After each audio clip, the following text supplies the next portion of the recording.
국무위원들하고 자주 소통하시죠? 그렇습니다. 네, 그러면 비서실장은 대통령을 보좌하면서 국무위원이 준법하도록 촉구하는 게 맞을까요? 아니면 불법하더라도 그걸 옹호하고 그렇게 이 궤변으로 방어해주는 게 맞을까요? 전자의 말씀이 옳다고 생각합니다. 네, 당연히 불법이 있다면 불법하지 않도록 준법하도록 해야 되는 역할을 하셔야 되고 그렇게 보좌해야 되는 거죠. 네, 그렇게 하고 계십니까? 네, 네. 하고 있습니다. 아까 직전에 동료 의원께서 말씀하시니까 군은 굴명이 생명이다, 상명하복이다 이렇게 말씀하셨어요. 자, 그러면 개정 군사법원법에서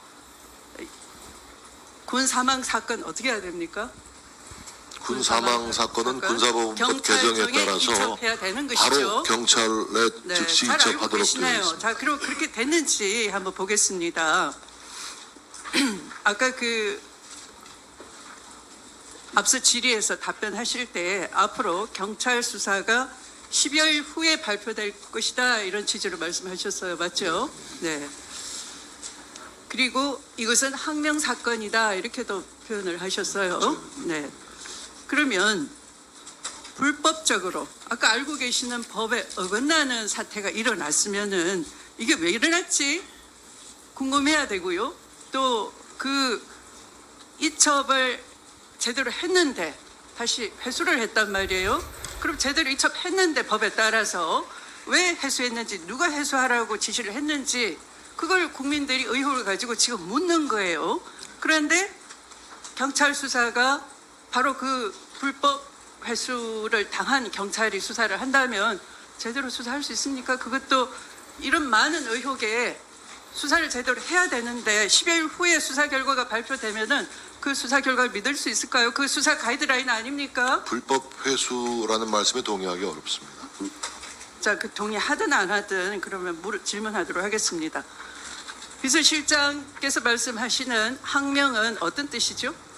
군사법원법에 의해서라도 제대로 된 건데 별따로 이해하는 항명이라는 게 있습니까? 어떤 취지입니까?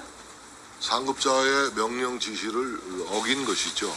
그 상급자의 명령 지시가 법에 어긋나는 것도 해당이 되는 것이죠. 그러면 지금 그런 취지로 말씀하시네요. 그러면 그것이 누구의 지시를 어긴 겁니까? 지금 국방부 장관의 지시. 국방부 장관인가요? 틀림없습니까? 그렇습니다. 네, 틀림없습니까? 국방부 장관도 그렇게 증언하고 있습니다. 그 말이 맞다라고 확신하십니까? 네, 그렇습니다. 네, 그러면 PPT 한번 보시겠습니다. 어떻게 돼 있습니까? 저 PPT 자료를 보시면 처음에는 장관이 결재를 한 것 같아요. 그런데 그 다음에 어떻게 됐죠? 사령관이라고 바꿨어요, 장관에서. 근데 그 바꾼 것도 두 줄 쓱쓱 그으시고 근데 저렇게 바꿨어요. 저게 있을 수 있는 얘기입니까? 공문이 윤석열 정부의 공문은 저런 식입니까?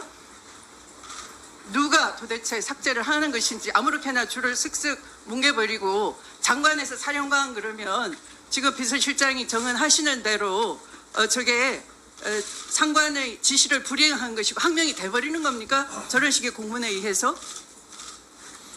글쎄요, 어떤 서식인지 제가 어떤 소식인지 아니라 지금 보여드렸지 않습니까? 그 화면으로 확인이 되지 않습니까? 그거 조사해 볼 의향은 없으십니까? 아니면 비서실장께서도 그 인지 부조에 걸리거나 꼭두각시가 되는 거예요. 그들이 답변하는 대로. 국방부 장관이 그러더라. 보니까 국방부 장관은 그 결재하지 않았어요. 나중에 보니까 사령관으로 두 줄 뭉개고 바꿨어요. 저는 이해가 갑니다. 국방부 장관은 이미 8명의 기소가 정당하다는 박정훈 수사단장의 그 결론에 대해서 결재를 했거든요. 이미 문서로 결재를 했어요. 그럼 그 장관의 문서 결재 문서를 번복할 수 있는 사람은 누구인가요? 사령관인가요? 아니잖아요. 근데 저 공문은 저렇게 사령관이 두 줄로 뭉갰어요. 사실은 대통령밖에 없어요. 그래서 대통령의 경로가 중요한 겁니다. 대통령만이 아까 헌법 82조 가르쳐 드렸잖아요. 부성찬 위원께서 뭐라고 돼 있습니까? 국무총리와 관련 국무위원회 부서가 있어야 된다라는 거예요. 군사에 대한 사안도 같다라고 했어요. 이건 군사에 대한 사안인 거죠. 당연히 국방부 장관과 대통령의 문서로서 이 국방부 장관의 이첩 결재가 번복이 될 수 있을 거죠. 근데 그랬습니까? 사령관이 저렇게 두 줄로 뭉개고 결재를 누구 한 지시에 거죠. 의했다는 그 말씀은 의원님의 추정과 추측일 뿐이지 근거는 아니라고 생각합니다. 합리적 의심을 배제할 수 없는 정황을 지금 말씀드리는 거잖아요. 그러면 그렇게 아까 제대로 알고 계시네요. 준법을 촉구해야 될 비서실장 입장에서는 저렇게 엉터리로 사령관이 두 줄로 뭉개고 잘못 보고하지 않았나, 나도 혹시 당하는 거 아닌가, 속임을, 그런 의심을 가질 만한 거죠. 그래서 이 자리에서 대통령의 경로가 아니었더라면 장관이 저렇게 결재하지 않고 사령관이 마음대로 문서를 바꿔가지고 결재하고 저걸 항명이라고 하고 인사조치를 하고 있을 수가 없는 일이 벌어진 거잖아요.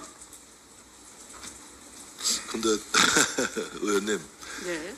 그 대통령이 경로를 했는지 진노를 했는지는 확인할 길은 없고. 네, 2달밖에 안 되셨으니까. 네, 아니, 그게 아니고요. 저 같은 입장인 거예요. 저도 알 수가 없죠. 외부인이니까. 근데 아니, 그렇게 들은 사람이 있다라고 속속 나오고 있지 않습니까? 그렇습니다. 그 네. 주장은 네. 그 박정훈 수사단장 대령의 주장이고, 그 박정훈 수사단장이 박정훈 수사단장의 대령이 들었다고 아니에요. 하는 사람은 네. 전언을 한 사람이 김계환 해병사령관 아닙니까? 네. 그러나 정작 김계환 해병사령관 본인은 그런 얘기를 한 적이 없다라고 증언하고 있습니다. 네, 얼마든지 번복할 수 있는 거죠. 무서운 글쎄, 세상이니까. 그러니까 누구 네. 말이 옳은지는 지금 우리가 재단하고 평가할 수 없다는 말씀입니다. 재단하고 평가를 그거는 하기 수사 위해서 당국의 수사 결과가 법률적으로 판단할 문제인 것이지 우리가 그건 판단하고 정답을 구할 수 있는 방법은 없습니다. 예,